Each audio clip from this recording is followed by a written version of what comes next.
la parálisis del sueño, ¿no es cierto? Muchas de las llamadas telefónicas que hemos tenido en estos 11 años de programa han sido con respecto a eso, ¿no? Pero ¿cuál es la naturaleza de la parálisis del sueño? ¿Qué es una parálisis del sueño?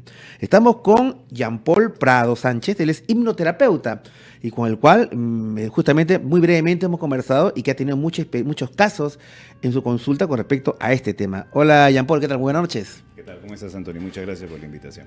Bueno, en realidad, en breve, en resumen un poco para que nuestro público se entere, ¿qué es la parálisis del sueño? La parálisis del sueño, bueno, tiene dos explicaciones, ¿no? Una explicación que es enteramente representativa, nuestra mente basándose en arquetipos y trayendo a la mente la posibilidad de sentir un efecto. Puede ser a través de un alimento que has comido, que te ha caído mal, que no lo digieres correctamente y sufres esta parálisis del sueño. Esa puede ser una explicación. Buscando arquetipos que están metidos dentro del inconsciente colectivo, ¿no? Y la otra es la prueba evidente de que hay presencia espiritual. ¿no? Que hay una presencia espiritual, una presencia externa inclusive. Son las dos explicaciones que hay para la parálisis del sueño. Ahora, generalmente, como se manifiesta esa, generalmente está uno en su dormitorio, en su cuarto, ¿no es cierto? Y de repente, o cuando está despertándose, o cuando está durmiéndose, siente que no puede mover ningún músculo del cuerpo. Así es, por más que lo intenta, a pesar de saber que está despierto, ¿no? Claro, e inclusive en ese contexto, en esas circunstancias, ve cosas, siente cosas, escucha cosas, presencias en el dormitorio, siente que lo están mirando, siente ruidos, presencias, siente que algo está encima de su pecho, que se sientan o que se acuestan o que le aplastan el pecho o que tratan de ahorcarlo. Y entonces, ¿por qué ocurre eso? ¿Por qué el cuerpo se paraliza? ¿No? ¿Por qué estas presencias? Bueno, si es pocas veces estas parálisis del sueño, averigua primero si la alimentación es correcta, ¿de acuerdo? Esa es una posible causa, ¿ya? Buscando una manifestación lógica, ¿sí? Pero si buscamos una explicación más espiritual, ¿sí? El cuerpo entra en esa parálisis porque en el momento en el que el cuerpo o la mente está en estado teta, ¿sí?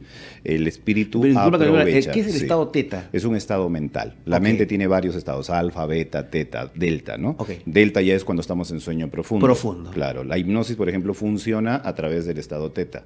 ¿Sí? ¿El tercer estado? Claro, el tercer estado. Ahí entra la hipnosis, funciona la hipnosis. Entonces la persona está regresando de ese sueño profundo, ¿sí? Y mientras regresa de ese sueño profundo, queda completamente atento, su cabeza, su mente, su conciencia, todos sus sentidos están atentos a lo que sucede, pero hay una presencia externa que lo mantiene en un estado de letargo, ¿no? Cuando te refieres a presencia externa, ¿a qué te refieres? Bueno, es que pueden ser varias presencias externas, ¿no? Por ejemplo, si estamos hablando del tema espiritual, hay varios. Hay un montón. Por ejemplo, los espíritus obsesores. Un espíritu obsesor. Espíritu obsesor. Un espíritu obsesor es un espíritu que, por ejemplo, vamos a verlo de esta manera. Dañas a una persona físicamente. Digamos que una persona hace daño a alguien y a consecuencia de ese daño ha fallecido esta persona. El espíritu no trasciende. Hay una especie de deseo de venganza, digamos, de esta persona, ¿no? La va a buscar y va a obsesarla. Ese es un espíritu obsesor. Este espíritu obsesor inclusive puede venir de otras vidas, ¿no? Ahí hay que abrir un poquito más la mente, ¿no? Puede venir de otras vidas correteando a la persona, ¿no?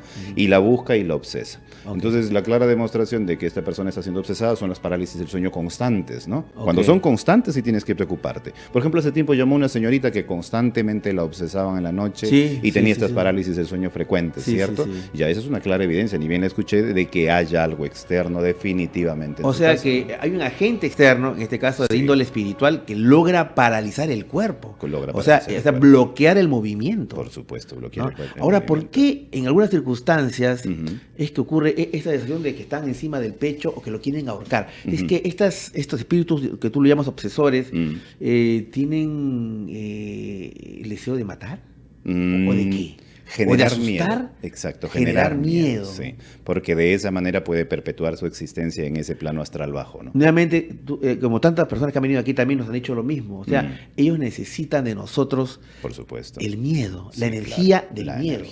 Cuando, por ejemplo, un espíritu se cuela en un ambiente para manifestarse físicamente, necesita necesariamente la energía de alguien en el ambiente para poderse manifestar, ¿no? Ya. Ahora, como tú comprenderás, es un plano espiritual en el que ya no comes alimento cárnico vivo, ¿no? O carne o alimento físico. Claro, Te alimentas de energía, positiva o negativa, ¿no? Claro, pero uno podría decir, bueno, si en el universo existe, como tú dices, positiva y negativa, o sea, existe la energía del amor. Sí, claro. Y su opuesto, que no es el odio, sino es el temor, el miedo. Estas entidades se alimentan no de la energía amorosa, de la energía de la amistad, de la energía encomiable, sino del miedo. Bueno, es que tenemos que empezar desde el principio, ¿no? Claro. Lo que se narra, por ejemplo, en la Biblia como el infierno y el paraíso son planos, ¿no? Planos en el otro, en el astral, digámoslo de esta manera, ¿no? Y en el plano astral hay un plano astral bajo, que está cuando, si por ejemplo muere una persona que ha sido buena en su vida, que se ha comportado correctamente, va a entrar en un plano en el que va a observar su vida, cómo la llevó, y de eso depende su trascendencia, ¿no? Pero si muere una persona abyecta, mala, cruel, ¿no? Obviamente va a entrar en un plano de astral bajo hasta que reflexione sobre la vida que llevó, ¿no? En tu consulta, Jean-Paul, ¿qué experiencia nos podrías compartir de el tema de parálisis del sueño que a ti de momento te ha parecido pues que algo muy excepcional o muy terrorífico o muy asombroso, no sé? Bueno, hay varias experiencias, ¿no? A propósito, hay una experiencia en YouTube, en mi canal, ¿sí? Que cuando vino Aurelio Mejía a dar un curso acá, Aurelio Mejía es uno de los representantes máximos de la hipnosis, ¿no? En Latinoamérica. Entonces vino a dar un curso y precisamente me invitó a hacer una de las terapias que yo hago ahí en público, ¿no? Y la persona que estaba haciendo la terapia en ese momento tenía 2 espíritus obsesando a la persona, ¿no? Que 2 espíritus. 2 espíritus, no 1, sino 2 todavía, ¿no? Y en el video se ve, pues, ¿no? Inclusive se mata de risa a la chica, el espíritu es bastante burlón, no quiere irse del cuerpo de la persona, está obsesándola, está pegada a ella, ¿no? Y la cosa es que cuando, por ejemplo, muere una persona que ha desencarnado, y en este caso fue así, esta persona desencarnada, que aparentemente era el abuelo de la chica. ¿El abuelo? Sí, esta persona desencarnada que estaba en ese plano, que no había trascendido todavía, que andaba vagando por ahí, tenía las emociones de la vida que había llevado. Entonces, cuando este espíritu se pega a la persona, muchas veces la persona... Era la nieta. Claro, esa era la nieta. La persona que estaba tratando yo era la nieta, ¿no? Claro. Y el abuelo estaba de alguna manera pegada a esta chica, ¿sí? Y este abuelo le transmitía las energías negativas propias del espíritu en el otro plano. O sea, en pocas palabras, lo que se entiende es que cuando el espíritu entra al otro plano, entra con estas energías de las emociones que ha tenido en su vida, ¿no? Emociones negativas. Negativas. Pero lo que uno no comprende es cómo un abuelo le puede hacer eso a su nieta. No, es que sin querer.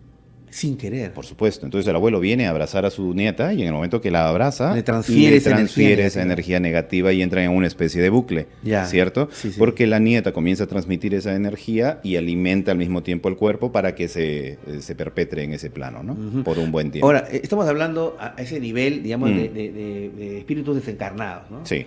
Pero tú has visto el tema ya cuando de otro nivel un poco más...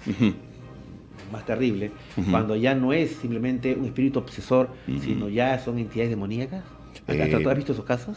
Mira, yo dudo bastante de la entidad demoníaca, ¿ya? Porque desde mi punto de vista, yo hasta el día de hoy no me he chocado con ningún demonio. ¿Sí? Te cuento una anécdota. Sí. Viene, por ejemplo, un paciente y dice, bueno, era un joven de 17 años, sus padres me lo trajeron, y este joven dice que en su casa él ve a la muerte. ¿Ya? A la muerte y ve que la muerte está arrastrando a una oveja con cara de ser humano.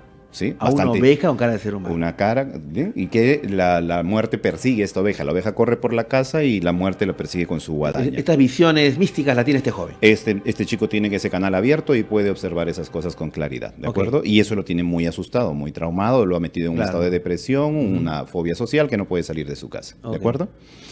Cuando comienzo a hacerle la hipnosis y a través de la hipnosis llegamos a este momento en el que él visualiza esas cosas, congelamos la escena y pido hablar con esta presencia, la presencia que se presenta como la muerte, con su guadaña, con su esto, me dice, soy la muerte, ¿no? Claro. Entonces yo le digo, la muerte, ¿quién es la muerte? Le pregunto yo, ¿no? De la que tiene la capa y la esto, ¿no? Y muestra una sonrisa, ¿no? En el rostro del muchacho. Entonces a mí ya me hace ver que efectivamente pues está fingiendo. Simplemente agarran este famoso arquetipo de la muerte y el espíritu que está en el inconsciente colectivo. De toda persona.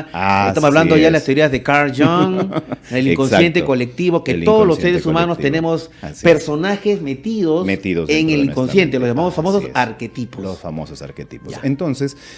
o es una representación de la mente del joven, ¿sí? Vivificando esta forma de la muerte, o es el espíritu adoptando esta forma de la muerte, que es un arquetipo que existe ya dentro del inconsciente colectivo, y adopta esta forma. Porque cuando yo le digo, bueno, ahora sí, yo sé que no eres la muerte. Entonces, muéstrate realmente como eres, ¿no? Y se mata de risa y dice, ¿no? Soy un espíritu de un aviador que falleció cerca de acá, ¿no? Hace muchos años, y he estado deambulando, vagando, he entrado a esta casa y, bueno, me he quedado aquí en la casa. Y yo le digo, ¿y quién es la oveja con cabeza de ser humano? Bueno, un espíritu inferior, y jugamos ahí a corretearnos. Pues todo aburrido, no tengo nada que hacer. Para aburrirnos. Pero no tiene nada que ver con la muerte. No tenía nada que ver con la muerte. Pero de todas maneras eran espíritus, sí. ¿Y qué tiene que ver eso con lo que te pregunté acerca de los demonios?